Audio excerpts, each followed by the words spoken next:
dhoke lafan dhuru kotteen dibatee dhoke gurrateen adoo qabatee yeroo kan tuullatu kadhatee daboon irratti galchuu boogdii dhoke lafan dhuru kotteen dibatee dhoke gurrateen adoo qabatee yeroo kan tuullatu kadhatee daboon eegi eegi ofirra suuta suuta galchita eegi eegi ofirra suuta suuta galchita.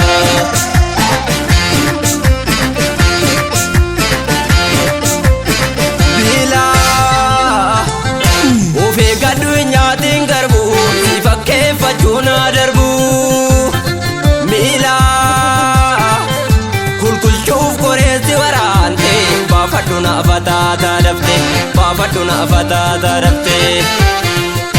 odaa mumuruu gaddiin jiru gamootee nyugalee biyya dhiignee miti biyya jaarree malee kanatti martee bitte gabaanit bartee diddee sigi gaatta didduun mujujaatta si tuffanne dhaloonni si jibbee kilee deemtaa ittuma kufuudha allayyaan kaaritee sigi gaatta didduun mujujaatta keedumee dubbiin sitti cimtee sigiga sigiga sigiga sigiga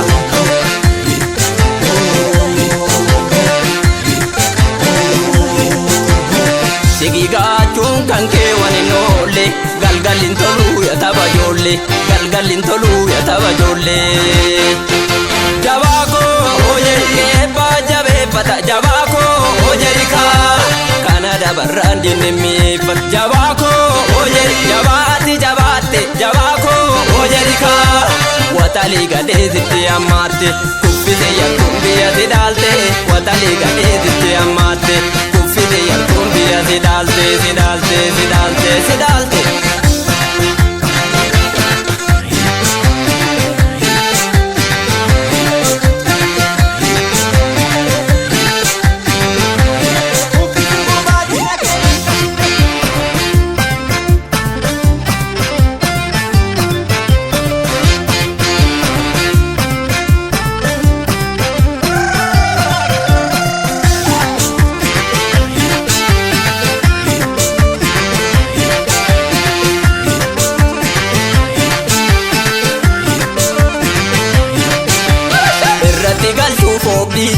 Lafan dhuru kotteen dibatee dhoke gurrateen adoo qabatee yeroo kan tuullatu kadhatee daboon irratti galchuu foogdii dhoke lafan dhuru kotteen dibatee dhoke gurrateen adoo qabatee yeroo kan tuullatu kadhatee daboon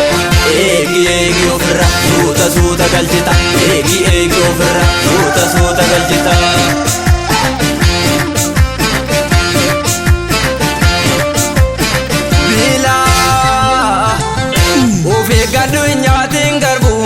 Fakkeeffachuu na darbu miila kulkulchuuf qoreessi waraante baafadhu na fataataa dafte baafadhu na fataataa dafte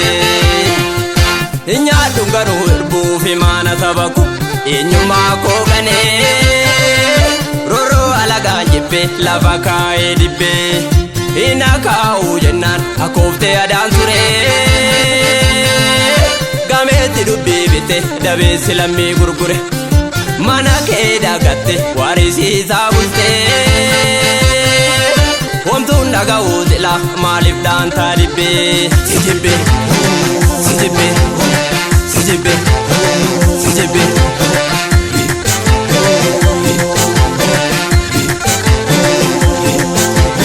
Wadaanyi rafee dhisimee dibbee wadaanyi rafee naanimee dibbee. Goota koo hojjeri dhiigaan biyya ijaarre goota koo hojjeri kaa lubbuu kumaatamatti daarre goota koo hojjeri adda baanee rasaasa goota koo hojjeri kaa ol ka'ee xiqqooti tanaas